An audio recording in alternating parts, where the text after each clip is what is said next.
Let us see the question. Two bodies fall freely from the same height, but the second body start falling t second after the first. The time after which the first body begin to fall. वो समय जो पहली body के गिरने के बाद का पूछ रहा है. When the distance between the bodies equal to L. यानी क्वेश्चन में दिया हुआ है कि मान लेते हैं कि किसी हाइट से दो बॉडीज छोड़ रहे हैं. पहली बॉडीज हमने छोड़ी t इजिकल टू 0 पर और वो बॉडी यहाँ पहुंच गई पहली वाली. मान लेते हैं वो कितना पहुंच गई x. ठीक है.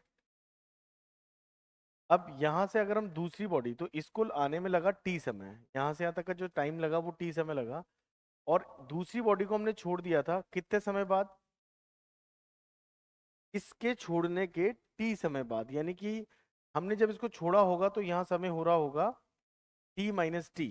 यानी टी समय तो हमने वेस्ट कर दिए. तो बचा जो इसको चलने में समय लगा वो लगा टी माइनस कैपिटल टी. इतना समय चली है. और ये मान लीजिए चली है एक्स. ठीक है. एक्स नहीं इसको अपन ले लेते हैं एक बार के लिए कि भाई ये चली है आपकी पहले वाली चली है एच. ठीक है. और ये चली है एक्स. और अब इनके बीच में इतना गैप आ गया कि ये डिस्टेंस होगी दोनों बॉल्स के बीच में एल. तो सबसे पहले हम पहली बॉल के लिए लगाएंगे कि पहली बॉल को टी समय लगा इतना चलने में और इसने डिस्टेंस कितनी कवर की एच मान लीजिए. ये चाहो तो एक्स प्लस एल ले लो क्योंकि देखिए ये डिस्टेंस एक्स प्लस एल होगी. इस डायग्राम को इस तरीके से लिख सकते हैं एक्स प्लस एल. क्यू 0 है टी समय माइनस हाफ क्योंकि ये भी नेगेटिव होगा डिस्प्लेसमेंट जी टी स्क्वायर. तो इक्वेशन क्या बन जाएगी आपकी x plus l equal to half g t. Equation number 1. Second वाले की बात करें तो इसको तो टी समय बाद वेस्ट छोड़ा गया है. इनिशियल वेलोसिटी 0 ही थी. तो इसको जो समय मिलेगा चलने के लिए वो मिलेगा t माइनस टी. और ये चलेगी इसमें x.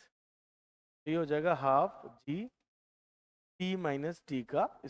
बस अब इन दोनों इक्वेशन को सॉल्व करके हमें स्मॉल टी की वैल्यू निकालनी है. तो यहाँ पर मैं इक्वेशन लिख लेता हूँ x plus l equal to half g square. और यहाँ पर x equal to half g t minus capital T का. सॉल्व करते हैं. इसकी जगह ये रख लेते हैं half g t square plus t square minus 2tt equal to ये x की जगह आपने ये वैल्यू रख दी यहाँ पर. तो एक l भी बचेगा यहाँ पर. यहाँ l रख लिया plus l equal to half g t square.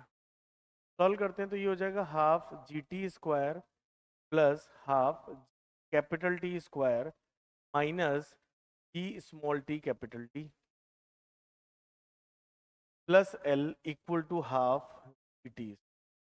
ये इससे क्या हो गया कैंसिल आउट हो गया. ठीक है. हमें किसकी वैल्यू निकालनी है स्मॉल टी की. तो स्मॉल टी वाले कंटेंट को उधर ले जाते हैं. G t square by 2 plus l equal to g capital T small t. और इसका डिवाइड लगा देते हैं.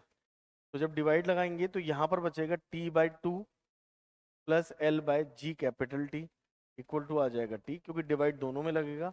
वो जो समय होगा फर्स्ट बॉल को चलने में वो आ जाएगा t by 2 L plus L upon G T. T by 2 L upon ji t. ये फोर्थ ऑप्शन इसका सही आंसर होगा. जो सही आंसर है वो कौन सा है आपका फोर्थ इसका सही आंसर होगा. ठीक है.